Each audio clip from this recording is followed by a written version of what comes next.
Jesus! Someone, please help me! When I boarded that bus to Borno, I didn't know I was boarding a road between life and death. If someone had told me I'd find myself running through the forest, barefoot and terrified, or that the person who would save my life would be a Muslim stranger I'd never met, I would have laughed. But life has a way of teaching you faith in the most unexpected places. My name is Mary Ehimwemna, and this is a story of how I found hope between two prayers. I remember that morning clearly. The sun had barely risen when I got to the park in Abuja.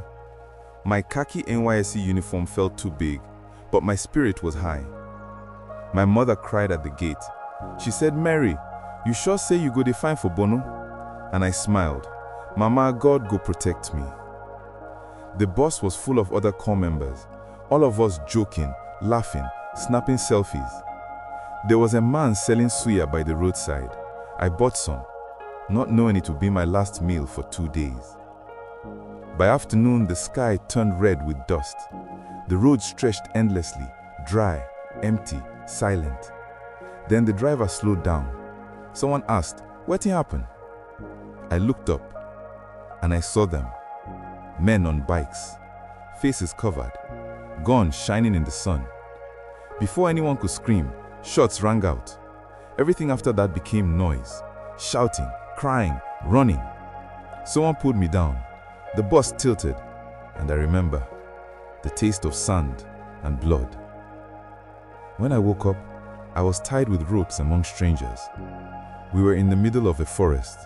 7 of us, 3 men, 4 women. They took our phones, our money, even our shoes. Every time I tried to pray, one of them shouted, "Keep quiet." That night, I couldn't sleep. I heard one whisper, "They'll move us at dawn." I didn't wait for dawn. As the guards dozed off, I used a broken bottle to cut my ropes.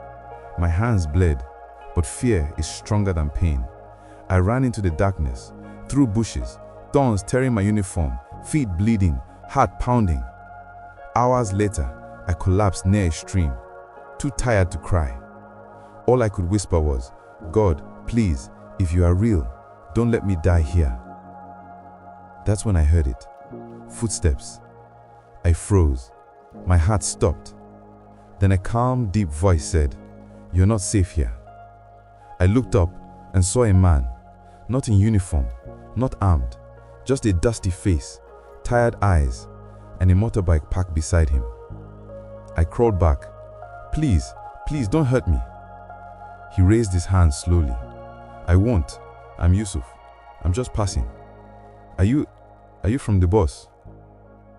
I nodded weakly. He gave me water, the sweetest water I have ever tasted. Then he said, "We can't stay here. They'll come back." That's how our journey began. We moved mostly at night, hiding during the day. He gave me his spare jacket and carried the little food he had. Sometimes, we didn't speak for hours. The silence was heavy, only wind and fear. On the 3rd day, I asked him, "Why are you helping me?"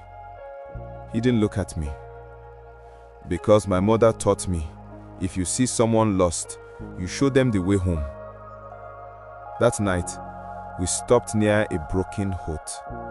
He spread his mat for prayer facing east.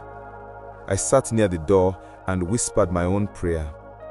When he finished, he looked at me and said quietly, "You pray like me, only in another language." I smiled. Maybe the same God listens to both of us. He nodded. Maybe.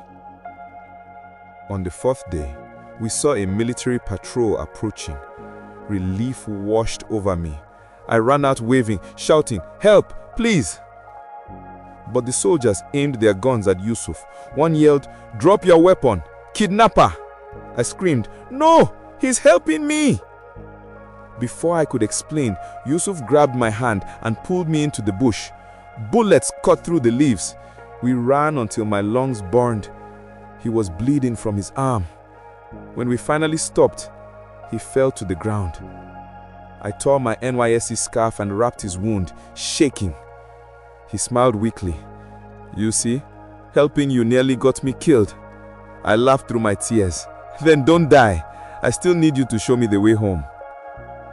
We kept walking for 2 more days. No food, no signal, no road. Sometimes I thought he'd die from the wound. His lips were dry, his voice faint. At night, I prayed aloud, asking God to save us both. When I opened my eyes, I found Yusuf watching me. He said softly, "Your God listens to you quickly." And I replied, "Maybe he listens to us both." On the 7th morning, we saw a building in the distance, a military checkpoint. Yusuf wanted to go first, but I stopped him. "They might shoot," I said. "Let me go." He refused. "If something happens, I'll take the blame." We walked out together, slowly, hands raised. When the soldiers shouted, I screamed, "He's not one of them! He saved me!" They surrounded us, checked our IDs. One soldier said quietly, "You're the missing Corps member. We've been looking for you." They took Yusuf to the medics. I watched him being carried away on a stretcher. He turned his head toward me and said, "Now you can go home." 2 weeks later, I was in Maiduguri hospital. My parents came to see me, crying, thanking God. But my heart wasn't calm. One afternoon, a nurse walked in. She said, "Someone is here to see you." I looked up. It was Yusuf, bandaged, thinner, but smiling. I ran to him and hugged him tightly. "You came back." He nodded. "I had to make sure you found home." We sat outside under the sunset. He handed me his prayer beads. "Keep it," he said, "for peace." I gave him my NYSC wristband in return, for protection. Months have passed since that day. Sometimes, when I hear the muazzin's call at dawn, I think of Yusuf, somewhere in Yobe, maybe smiling, maybe praying.